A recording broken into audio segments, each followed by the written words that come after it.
Bienvenue!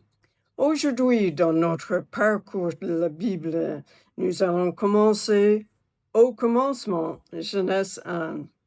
Mais avant de plonger au cœur de ce chapitre, prenons un instant pour parler de la structure littéraire du livre de la Genèse. La conception littéraire de ce livre est tout simplement stupéfiante. Comme nous l'avons dit dans la dernière vidéo, il a été écrit pour nous rendre sages et nous conduire au salut en Jésus-Christ. On ne saurait sous-estimer la puissance de la Bible et cela transparaît clairement dans la conception intelligente et intentionnelle. C'est une conception qui dépasse les capacités humaines et la cohérence de la Bible nous rend bouche bée, franchement. La jeunesse est devenue un sujet de controverse à notre époque. Nombreux sont ceux qui cherchent à minimiser, voire à effacer le récit biblique de la création. Ne laissez pas cela influencer notre étude, ni sous-estimer l'importance de ce que Dieu nous a révélé. C'est un véritable don qui ne cesse de m'émerveiller, même après toutes ces années, alors que je continue d'en percer les mystères. Et je prie pour qu'il en soit pareil pour vous. Je vois la Bible comme une balle de golf. Ce qui est fascinant, c'est qu'une fois la surface de la balle ôtée, on découvre des centaines d'élastiques qui s'entrecroisent, se touchent et se repoussent. Il en va de même pour la Bible. Une fois la surface ôtée, on découvre des thèmes, des images, des schémas intimement liés. Plus on approfondit sa compréhension, plus on découvre. Et c'est un incroyable voyage de découverte qui ne cesse de remplir nos cœurs de joie. La parole de Dieu est vivante et parle au plus profond de notre âme. La réaction du monde face à la jeunesse ne devrait pas nous surprendre. Du chapitre 3 jusqu'à la fin du livre, la jeunesse présente une série d'études de cas sur les conditions humaines. Et honnêtement, nous préférons souvent détourner le regard de la réalité de notre propre état. Les chapitres 1 à 11 montrent comment Dieu agit dans un monde en rébellion. Beaucoup voient Dieu comme un être autoritaire, prêt à nous juger au moindre faux pas. Pourtant, je le vois tout autrement, comme un Dieu d'amour et de patience qui nous donne sans cesse l'occasion de revenir à lui. Ce n'est qu'après de nombreux avertissements qu'il intervient finalement avec justice. La jeunesse nous offre ainsi une vue d'ensemble de notre déchéance par rapport au paradis parfait créé par Dieu, mais aussi de notre éloignement progressif d'une relation intime avec lui, de cette présence pleine, vivante et abondante pour laquelle nous avons été créés. Le chapitre 11 marque un tournant majeur dans le livre de la Genèse. Le texte charnière se trouve en Genèse 12, versets 1 à 3. C'est à ce moment-là que tout bascule. Le rythme du récit ralentit et l'attention se concentre désormais sur une famille particulière. De Genèse 12 jusqu'au chapitre 50, nous voyons Dieu mettre en œuvre son alliance afin de bénir toutes les nations à travers la descendance d'Abraham. Genèse 12 à 25 parle d'Abraham. Les chapitres 26 et 27 suivent la lignée d'Abraham pour parler de son fils Isaac. Les chapitres 28 à 36 continue le long de l'arbre généalogique pour parler de Jacob et d'Ésaü. Et les chapitres 37 à 50 parlent de ses fils, en particulier de Joseph. La Genèse est le premier livre du Pentateuque, aussi appelé le Torah. La Torah désigne les 5 premiers livres de la Bible, la Genèse, l'Exode, le Lévitique, les Nombres et le Deutéronome. L'histoire de la Torah raconte comment Dieu, malgré nos échecs, ouvre un chemin pour que nous puissions de nouveau vivre en sa présence. Dans le jardin d'Éden, nous avons goûté à la plénitude de cette présence. Nous reposions dans son shalom, sa paix parfaite. Nous marchions avec lui à la fraîcheur du soir et nous partagions son repos au 7e jour. Mais cet accès à une communion intime avec notre Créateur a été brisé lorsque nous avons choisi d'ignorer son commandement, lorsque nous avons cessé de lui faire confiance. Nous approfondirons ce sujet dans les prochaines vidéos. Cet événement est appelé la chute. La chute a tout bouleversé et avant toute notre relation avec Dieu. Toute la Torah raconte comment Dieu ouvre progressivement un chemin pour que l'humanité puisse à nouveau expérimenter sa présence, même dans son état déchu. On pourrait même dire que cette restauration de notre relation avec Dieu est le thème central du reste de la Bible. Alors plongeons-nous dans les grands thèmes qui émergent dès le premier chapitre de la Genèse. Le premier thème majeur que nous rencontrons dans la Genèse est celui de la cosmologie biblique antique. La Genèse est un texte ancien. Pourtant, nous avons souvent tendance à le lire avec une mentalité moderne, et cela peut poser un véritable problème. Nous devons apprendre à lire le texte pour ce qu'il est en laissant de côté nos idées préconçues et nos catégories contemporaines. Lorsque nous abordons le récit de la création, nous arrivons souvent avec tout un bagage de suppositions, d'interprétations et d'opinions déjà formées. Mais ne projetons pas ces idées sur le texte. Approchons-nous plutôt de la Bible avec humilité et laissons-la parler par elle-même. Trop souvent, j'entends des personnes lire ce passage à travers ce qu'on leur a dit qu'il signifiait, sans réellement prêter attention aux mots eux-mêmes. Prenons le temps de savourer chaque mot, d'observer le texte attentivement et de laisser son message émerger naturellement. Genèse 1, verset 1 à 2 raconte comment Dieu fait naître l'ordre et la beauté du chaos. Au commencement, Dieu créa le ciel et la terre. La terre n'était que chaos et vide. Il y avait des ténèbres à la surface de l'abîme et l'Esprit de Dieu planait au-dessus de l'eau. Il existe deux façons de traduire Genèse 1:1. La première se présente sous forme de phrase complète. Au commencement, Dieu créa le ciel et la terre. La seconde est comme un résumé. Quand Dieu commença à créer le ciel et la terre. Osée, chapitre 1, verset 2, présente exactement la même grammaire hébraïque. Lorsque le Seigneur parla pour la première fois par la bouche d'Osée, il dit. Cela signifie que l'action narrative commence véritablement dans Genèse 1, 2 et non dans Genèse 1, 1.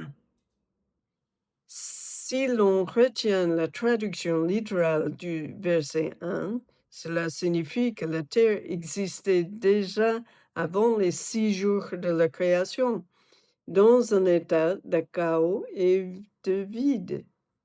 Les mots hébreux tohu va bohu décrivent un monde sauvage, désordonné et inhabitable, un environnement chaotique où aucune vie ne peut s'épanouir. On retrouve ces mêmes termes dans Deutéronome chapitre 32, verset 10, et aussi dans Ésaïe 45, verset 18. Nous n'avons pas l'histoire avant Genèse 1, donc nous n'entrons pas dans trop de spéculation. Une chose est certaine, Dieu nous a révélé tout ce qu'il faut savoir. Nous le laissons parler. Un deuxième thème majeur de la Bible se désigne déjà. Nous le voyons dans les versets 2 et 3. Il y avait des ténèbres sur la surface de l'abîme et l'Esprit de Dieu planait au-dessus de l'eau. Dieu dit qu'il est de la lumière et il y eut de la lumière. Ici, nous voyons Dieu repousser les ténèbres pour faire jaillir la lumière. Dans la Bible, les ténèbres sont souvent associées à la malédiction, au péché, à la rébellion et à la mort. À maintes reprises, Dieu intervient pour les dissiper afin que sa lumière, symbole de la bénédiction, de bonté, de gloire divine et de vie, puisse briller sur nous. C'est une image profonde du salut, un thème qui traverse toute la Bible, du début à la fin. Le troisième grand thème est celui de la construction du temple de Dieu. Certains pourraient objecter que le temple n'a été construit qu'à l'époque de Salomon. Pourtant, le thème du temple apparaît bien avant cela, et nous aurons l'occasion de l'explorer plus en profondeur tout au long de notre étude biblique. Le temple de Salomon, tout comme le tabernacle, renvoie déjà au chapitre 1 et 2 de la Genèse. Il pointe également vers l'Apocalypse. En poursuivant cette étude, nous découvrirons comment ce fil conducteur traverse toute la Bible. Dans Genèse 1 et à chapitre 2, verset 3, Dieu est présenté comme un roi artiste qui façonne son temple cosmique. Le psaume 33, verset 6 à 9 est un commentaire ancien de Genèse 1. Chantez-lui un cantique nouveau, faites retentir vos instruments et vos voix, car la parole de l'Éternel est droite, et toute son œuvre s'accomplit avec fidélité. Il aime la justice et le droit, la bonté de l'Éternel remplit la terre. Le ciel a été fait par la parole de l'Éternel, et toute son armée par le souffle de sa bouche. Il amoncelle les eaux de la mer, il garde les océans dans des réservoirs. Que toute la terre craigne l'Éternel, que tous les habitants du monde tremblent devant lui, car il parle et les choses arrivent, il ordonne et elles existent.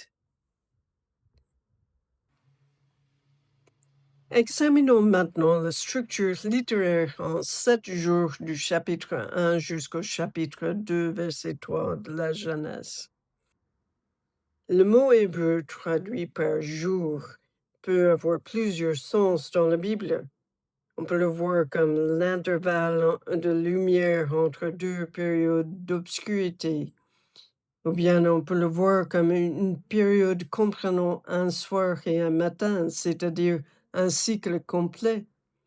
On peut le voir comme une période plus longue, d'une durée indéterminée.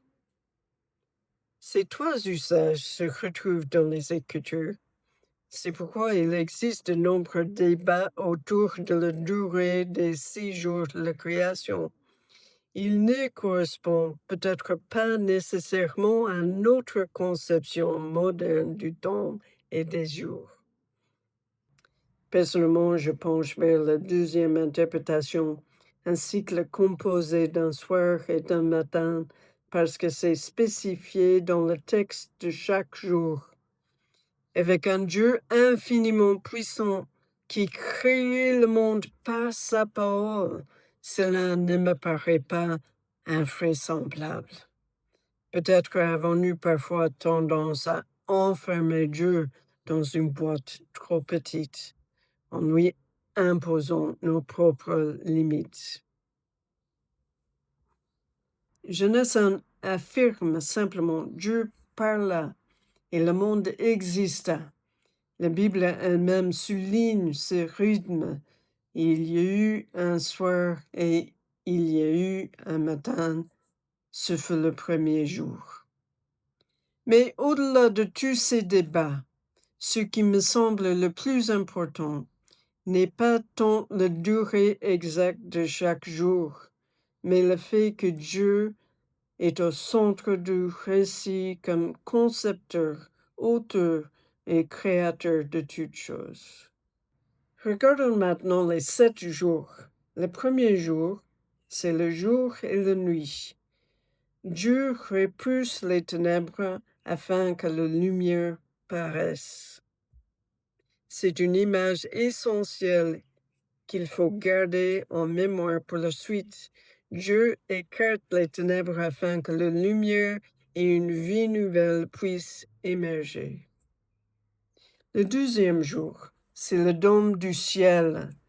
Dieu sépare les eaux d'en haut et les eaux d'en bas, les eaux du ciel et les mers. Le troisième jour, la terre ferme et la végétation. Dieu fait apparaître la terre ferme, puis il crée la végétation. Durant ces 3 premiers jours, nous voyons Dieu mettre de l'ordre dans le chaos. Mais il n'y a pas encore d'habitants. Souvenons-nous, au commencement, la création était chaos et vide, c'est-à-dire sans habitants. Pendant les 3 premiers jours, Dieu dissipe le chaos. Puis, durant les 3 jours suivants, il va remplir sa création d'habitants. Le 4e jour, ça correspond au premier. Dieu créait les luminaires, le soleil, la lune et les étoiles pour gouverner le jour et la nuit. Et le 5e jour correspond au deuxième. Dieu créait le poisson des mers et les oiseaux du ciel. Et le 6e jour, c'est les habitants de la terre. Le 6e jour correspond au 3e. Dieu crée les animaux terrestres. C'est aussi le jour où l'humanité est créée. Et puis nous avons le 7e jour, le repos de Dieu. Le 7e jour revêt une importance capitale.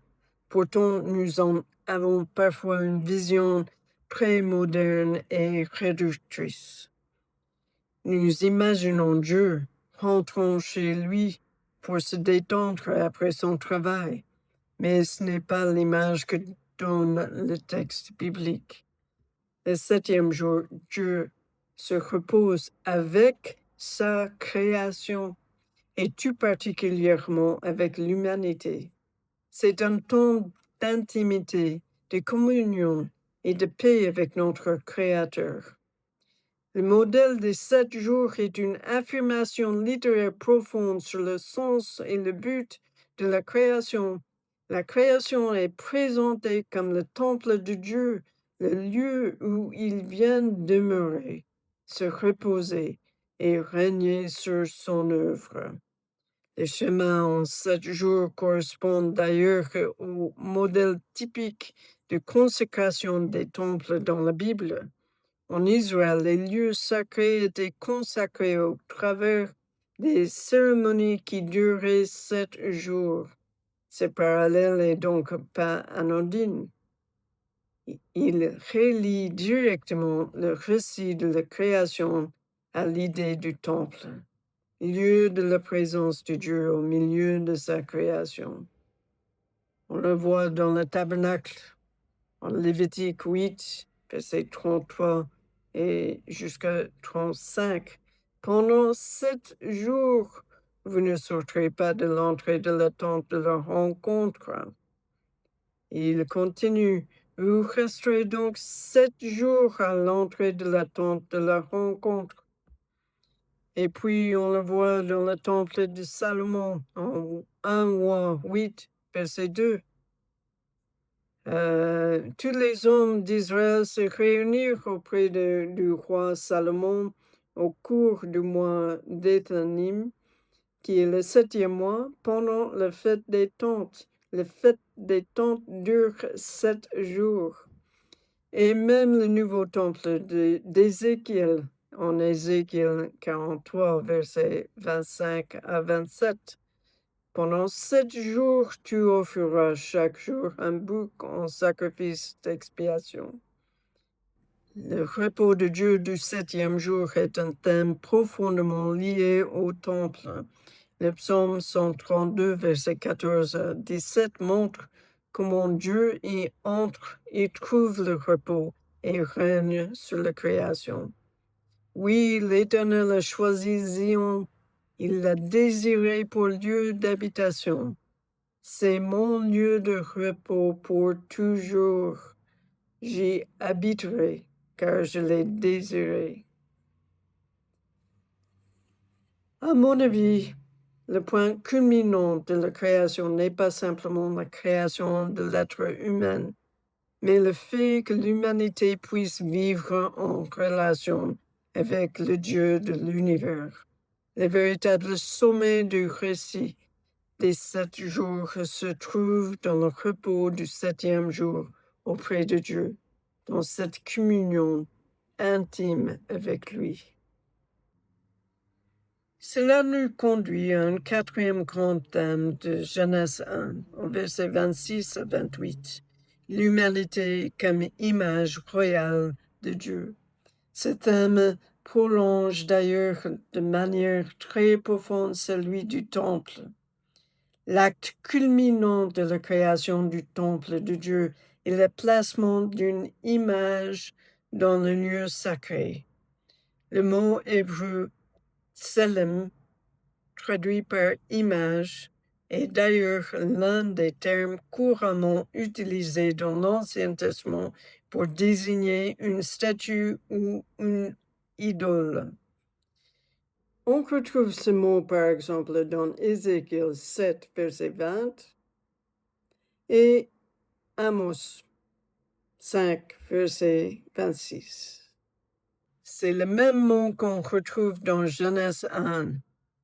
Une idole est une représentation visible et physique d'une divinité. Et d'une certaine manière, c'est précisément ce que sont les êtres humains dans le récit biblique, des porteurs de l'image de Dieu. Il est d'ailleurs fascinant de constater que l'un des 10 commandements interdit de fabriquer des images de Dieu. Mais pourquoi?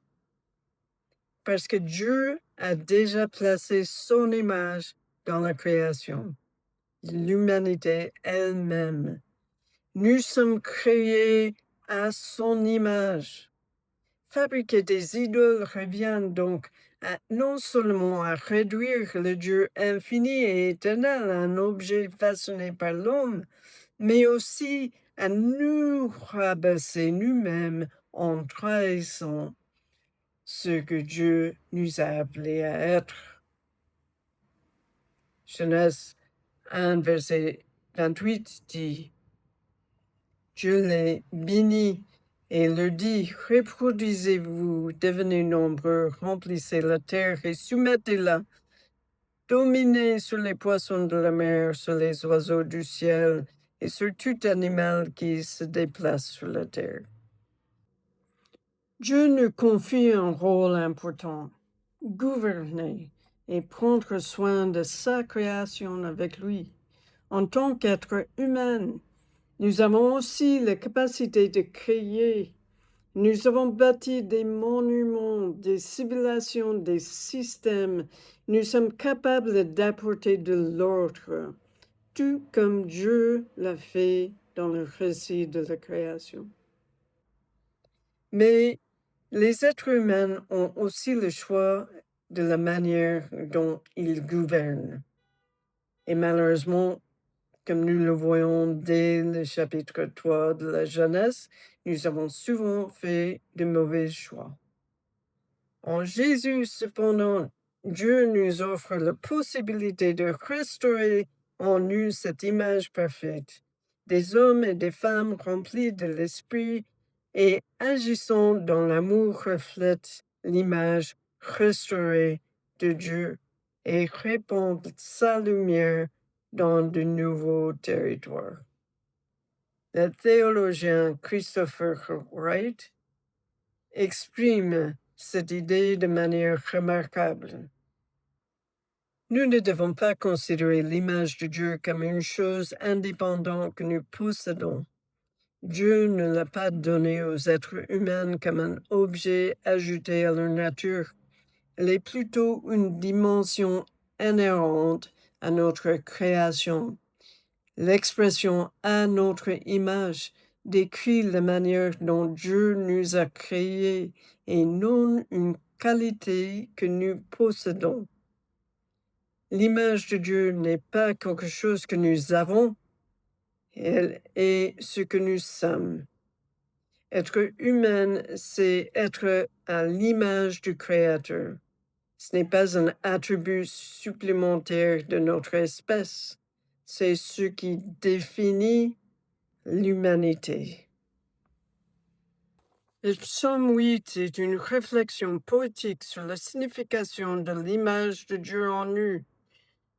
Éternel notre Seigneur, que ton nom est magnifique sur toute la terre. Ta majesté domine le ciel. Par la bouche des enfants et des nourrissons, tu as fondé ta gloire pour confondre tes adversaires, pour réduire au silence l'ennemi, l'homme avide de vengeance. Quand je contemple le ciel, ouvre de tes mains la lune et les étoiles que tu y as placées, et je dis que c'est que l'homme, pour que tu te souviennes de lui, et le Fils de l'homme, pour que tu prennes soin de lui. Tu l'as fait un peu inférieur à Dieu, et tu l'as couronné de gloire et d'honneur. Tu lui as donné la domination sur ce que tes mains ont fait. Tu as tout mis sous ses pieds. Les brebis comme les bœufs, et même les animaux sauvages, les oiseaux du ciel et les poissons de la mer, tout ce qui parcourt les sentiers des mers. Éternel notre Seigneur, que ton nom est magnifique sur toute la terre. Avant de poursuivre, il me semblait important de rappeler que Dieu a déclaré toute sa création bon. Tel était son dessein originel, bien différent que le monde brisé que nous connaissons aujourd'hui. Nous approfondirons cette réalité dans notre étude sur la chute. En attendant, je prie que votre réflexion sur le rôle de Dieu soit enrichissante et transformatrice, que le Seigneur vous remplisse aujourd'hui de sa paix et de sa présence. Amen.